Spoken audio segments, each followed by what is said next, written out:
What do I do for an intro gag if the episode was actually good?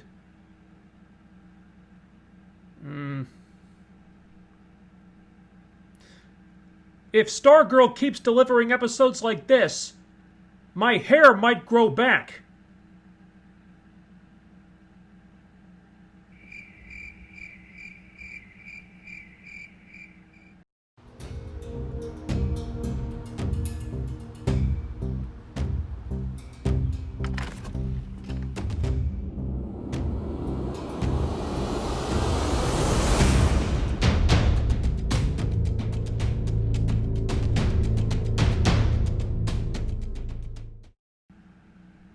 Alright, now we're talking.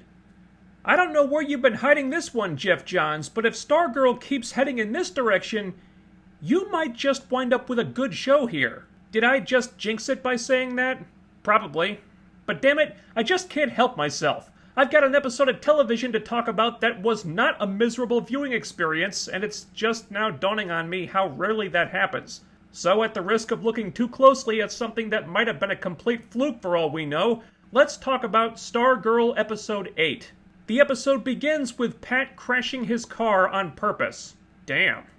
I mean, if Courtney was my stepdaughter, I'd probably try to kill myself too. I just can't believe he did it. I kid, that's not what he's doing. It's what he's thinking, but it's not what he's doing. Actually, he's staging a car crash to sell the cover story of how Courtney got injured.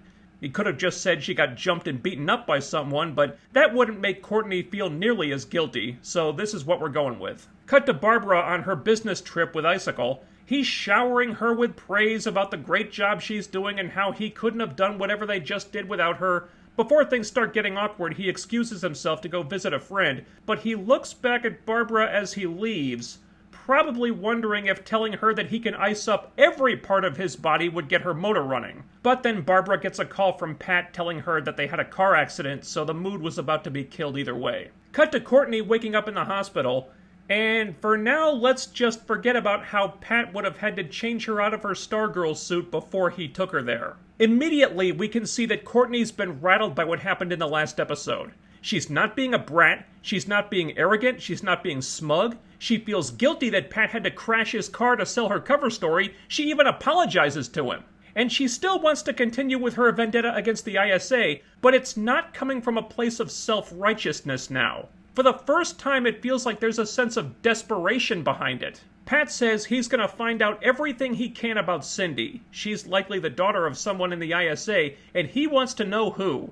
Also, nothing is worth Courtney getting hurt like this, so there's an issue of them constantly lying to Barbara to cover it up. Neither of them like not being honest with Courtney's mom, and Pat wants to come clean to her about everything, but Courtney pretty much begs Pat to keep her mom in the dark until they stop the ISA, because she'll take this away from me! And this is a side of Courtney we haven't seen before. This scene kind of clarifies that underneath all the arrogance and smugness, being Stargirl is something that Courtney has latched onto, something that she thinks she needs for lack of something else in her life that she doesn't have. It's one of the most vulnerable moments Courtney's had, and if the show had more moments like these, I wouldn't want to strangle Courtney nearly as often as I do. Back at Dr. Ito's underground lair, Cindy proudly announces that she found the Stargirl. But this doesn't impress her dad like she hoped it would. Turns out, he's angry.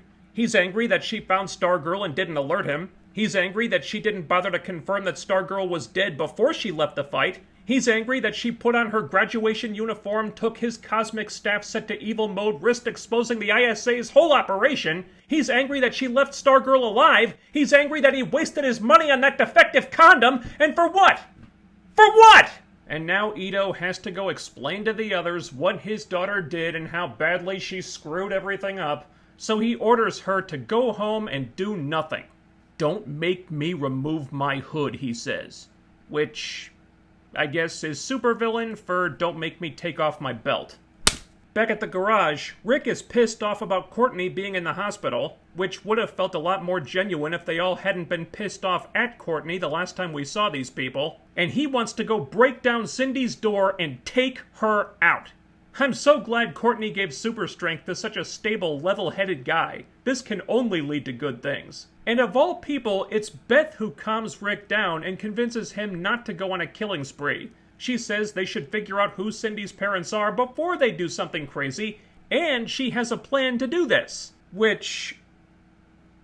okay, at least they're trying to justify Beth being there now, but since when has Beth been gutsy enough to stand up to Rick like this? The only time we ever saw her in a dangerous situation, she was terrified, and now she's putting Rick in his place all of a sudden?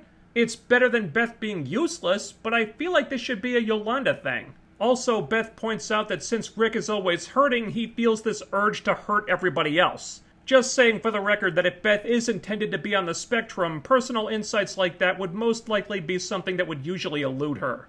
Just something to keep in mind. Back at the hospital, Pat's taking Courtney home when they pass by Brainwave's room where Henry's visiting his dad. Courtney says hi to Henry, just to be nice I guess, and he shuts the door in her face. Because you can take the jock out of the asshole, but you can't take the asshole out of the jock. Later at the house, we get more welcome character surgery. Mike brings Courtney some pizza bite things, and he even apologizes for what he said to her at the game about Pat being his dad and not hers. And he comes clean with Courtney that he acts like he doesn't care that his dad doesn't have a lot of time for him lately, but he does. So Mike's acting like a brat routine is basically just a cover so people won't think he cares about things. Okay, but he reveals that he's glad that Pat is Courtney's dad now, because that makes her his sister. Yay! And, alright, we've never really had a scene of these two getting along before, but if you really want a sister that badly, I guess Courtney's better than nothing.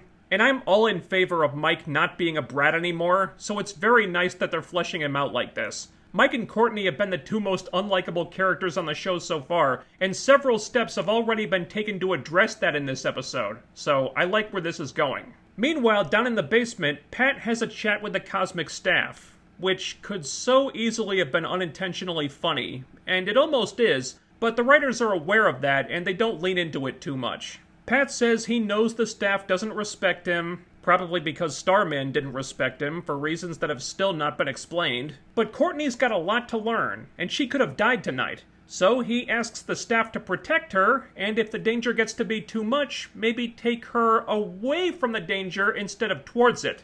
And of course the staff doesn't react to this at all, because if Pat ever got any actual respect, the show would probably be over at that point. So Barbara comes home, she checks on Courtney, then talks to Pat. Pat's cover story is that Courtney was driving the car when they crashed. Kinda funny how he throws Courtney under the bus with that one. And Barbara's a little perturbed because she thought he wasn't gonna let her get behind the wheel just yet, and he doesn't really have a great excuse for that. He does want to talk to her about something else though, but she's too tired and goes to bed. So more seeds of distrust being sown between these two. Pat is still barely covering for Courtney for now, against his better judgment, but the lies are beginning to pile up and it's affecting his marriage. So there's a few different ways this might play out. Does the marriage implode before Barbara finds out about the Stargirl stuff? Does it implode because of it? Or will she find out and eventually be okay with everything? Probably option C, but who knows? If it turns out Barbara's got a thing for popsicles, Pat might have a problem on his hands. Cut to Icicle visiting some dude at a hotel. Apparently this guy is some bigwig at a chemical company responsible for a school getting built over a dump site, which caused a bunch of people to get sick, and I guess that's what Icicle's wife died from. It's weird that they're doing this, since Icicle had previously said that he'd already hunted down everyone responsible for his wife's death. But I guess he missed one? Anyway, he tells the guy his wife's name, and then he freezes him to death. And this was a pretty chilling scene. Get it? Icicle is just a great villain. He's scary without being over the top, his motivations are clear, and you may not agree with what he does, but you see why he does them, and you almost sympathize with him at times too. So keep doing what you're doing with this character, Stargirl writers. You're getting it right with this guy. If only I could say the same thing for Beth. Turns out her genius plan to figure out who Cindy's parents are was to go to Cindy's house and knock on the front door. Alone. While Rick and Yolanda, the only ones there who could protect her if she gets into trouble, watch from a safe distance. Brilliant. Pat shows up just in time to point out how crazy this is, but the stepmom answers the door before he can pull Beth out of there. Then Beth immediately comes up with a lie about being Cindy's friend and gets herself and Pat invited inside. Because the girl who had previously been so bad at keeping secrets that she was spouting out important JSA information in the middle of a crowded school hallway is somehow really good at bullshitting. What? Okay, yeah, that's how she got into Courtney's home originally, but she thought they actually were friends because they sat at the same table during lunch. This is not the same thing. Don't get me wrong, I'm happy that the writers are trying to make Beth more useful. I'm just annoyed because her being useful in a situation like this makes no sense and doesn't track with the person we know her to be. So once they're inside, they discover that the whole house is pretty much just there for show. Beth pulls out the goggles and starts scanning stuff, but AI Chuck can't find any information on the stepmom at all. It's like she doesn't exist. And since Beth doesn't want to leave until they've found something, she excuses herself to the little girl's room so she can look around some more. This leads her to the keypad, which opens the door to the basement. AI Chuck knows the combination to this, because of course he does, and down she goes. We check back in with Courtney as she tries to text Yolanda to find out what's going on, when one of her friends comes to visit. It's Cindy! She came to apologize about the other night because she totally overreacted. Truth is, if things had turned out a little differently, they might actually be a lot like each other, and she'd like them to be friends. She plays this out for a while, with Courtney never being 100% sure if Cindy's talking about being a bitch when Courtney canceled their plans to hang, or the fight where Cindy almost killed her. And she's crazy enough that either one makes sense.